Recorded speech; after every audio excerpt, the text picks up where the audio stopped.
Welcome back to the channel. Today, we'll be taking a look at some of the most popular on-camera shotgun mics, including the Røde VideoMic Pro, Shure VP83, and Sennheiser MKE400. Røde, Shure, and Sennheiser are all very recognizable industry leaders in the audio business. Røde is an Australian company founded in 1967, and Sennheiser is a German company that was founded in 1945. And Shure is an American company that was founded in 1925. The three mics that we are discussing today are on-camera shotgun mics, meaning you can literally attach them to the camera while shooting. Well, I'm confident that audio professionals can easily get into a debate to determine which one is better. For people like us, I really don't think it matters which one you use. You should choose the one that you have access to, and having that said, I personally have the Sennheiser MKE400. It's my personal one because it's very light and portable, and it fits perfectly on point-and-shoot cameras without adding too much weight. But I do know for a fact that Røde VideoMic Pro and Shure VP83 are industry standards. And regardless of which one you choose, I guarantee you it will drastically improve the audio in your video compared to the built-in mics in your DSLR or mirrorless. There are several examples of how each sound like when the audio is captured, so do your research on YouTube if you are particular about the sound. With that in mind, let's learn how to use each of them. Unlike the performance and sound quality, replacing the battery is definitely hardest on the Røde VideoMic Pro. To remove the cover, hold the sides of the cover with your thumb and third finger and hold up on the indentation of your index finger, then pivot the bottom of the cover away, like that.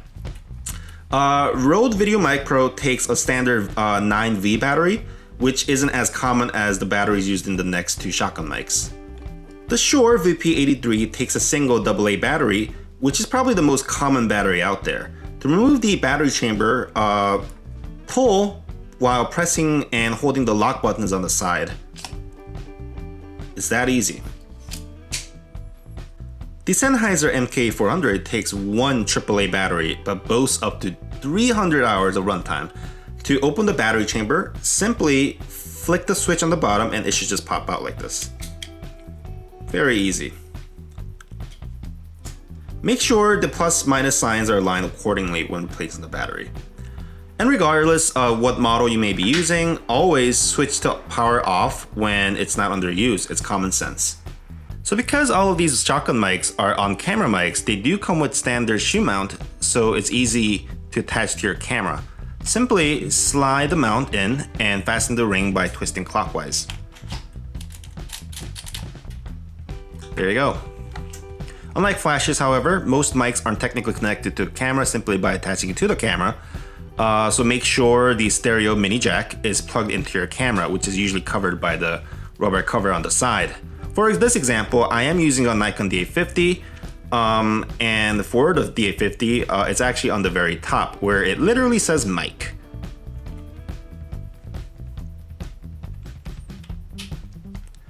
There you go. So this is usually indicated by a mic icon, but it really depends on the brand and the model of your camera. So do check the manual of your camera.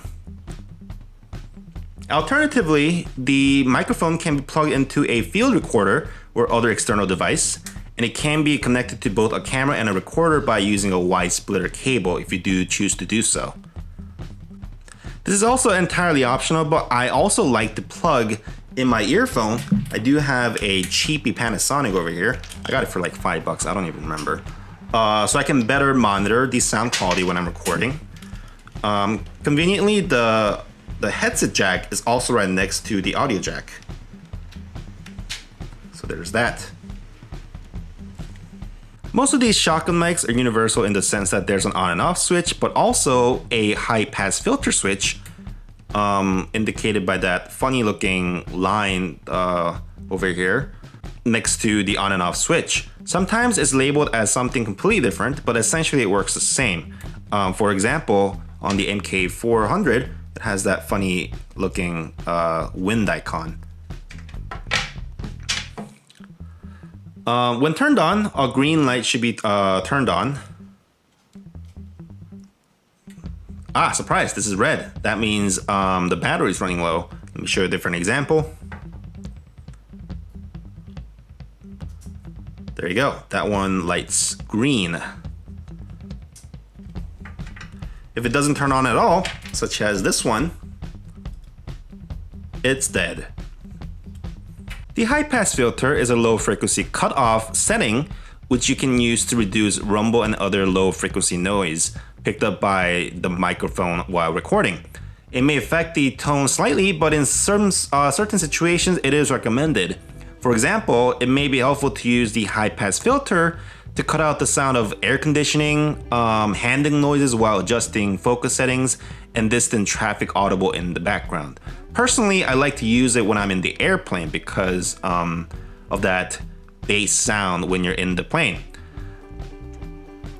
I mean, I don't know what you call that sound. The airplane sound? The naming of this functionality varies on the model. For instance, on the Røde mic, it's called the high pass filter. On the Shure and the Sennheiser, it's called the low cut filter. So if you are going to take away one thing from this video, it should be the following. Always lower the camera's audio gain by going through its settings, then raise the gain on the shotgun mic instead, which is usually labeled as plus or minus decibel. As you can see over here. On the Shure, it's on the top conveniently. This will result in what you call a better signal to noise ratio, and in general, your camera will be worse than the shotgun mic in terms of picking up sound. So if you are raising the sensitivity on your camera, you will create what you call white noise slash background noise slash hissing sound, whatever you want to call it.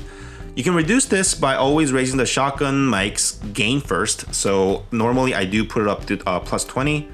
And then after that, you can adjust the minor details through the camera. To learn how to adjust audio level on your camera, either YouTube or look through the manual of your camera's make, as each brand has a different interface to get there.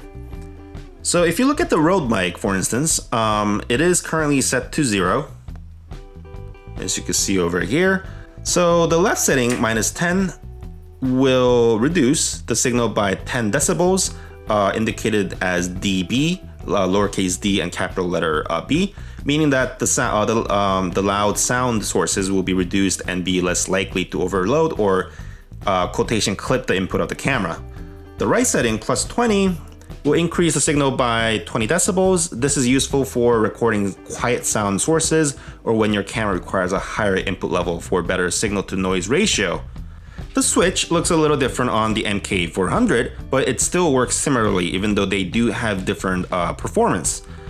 Instead of the decibel sign, it basically has two volume settings, plus and minus, which can be easily, switched on and off. Not on and off, I guess minus and plus in this case.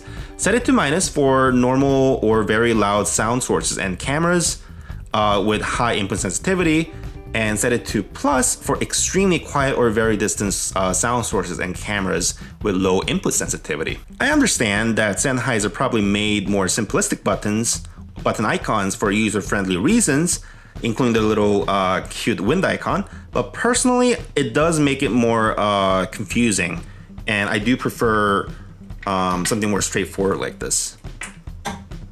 So there you have it, a quick introduction and a quick start tutorial to some of the most popular on-camera shotgun mics out there. Remember that the best way to learn on equipment is to try on yourself and figure out along the way. So have fun with it, stay safe, and happy shooting. And I'll see you in the next episode.